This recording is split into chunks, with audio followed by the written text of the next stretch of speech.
Alright, so it's October and it's that one time of the year that everybody enjoys.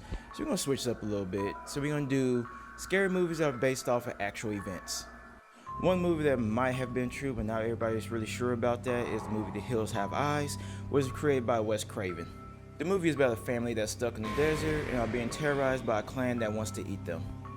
Now, Wes Craven had got the idea from the Scotland legend of Alexander's Sawney Bean. Now, in the legend, it talks about Sawney and his wife Agnes Black, along with their children that comprised of 6 daughters, 8 sons, 14 granddaughters, and 18 grandsons, which, as you can tell, has some sweet home Alabama going on with them.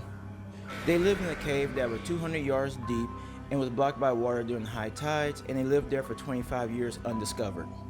Now, due to lack of motivation to have regular jobs, what they would do at night is lay in wait and ambush people as they came along the road. They would rob them as well as eat them. They would pickle the leftovers, and whatever they didn't eat, they would discard into the ocean. And by throwing them in the ocean, they would wash up on nearby beaches, which would hide their crimes because villagers would believe that it was wild animals that were attacking travelers. The Bean family would stay in their caves during the daytime and only came out at night, so the villagers were unaware that they even existed.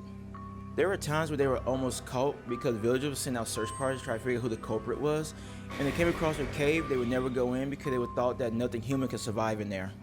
It got so bad that the villagers were accusing one another of being the culprit, to a point where they were unaliving innocent people, including innkeepers, because they were the last person to see the travelers alive. Now, the family was discovered when they ambushed a married couple that was riding the town, and not realizing that the husband was skilled in combat with both a sword and a pistol, he fought them off as much as he can, but in the end his wife had passed away. But with all the commotion, the villagers had heard it and came running to his rescue. Since the husband was the only one that survived, he told the story of what happened that night. So with this information, they notified King James VI, who rode in town with 400 men and several bloodhounds. With the help of the bloodhounds, they found the cave that the Bean family was living in, and went inside by torchlight. They found the family along with several of their victims.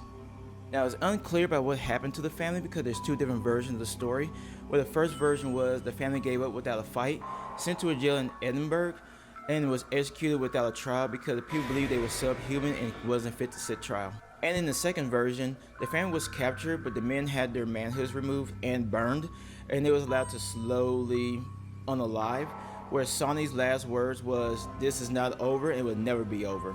The women and children were allowed to watch as they was tied to a stake, and I'm gonna let you figure out what happened to him afterwards. There was also a claim saying that the king and his army never showed up, but the villagers found the family living inside the cave, and so they lined it up with gunpowder and blew up the entrance and sealed the family inside of it. So what do you think? Do you think something like this could actually be true, or could it be false?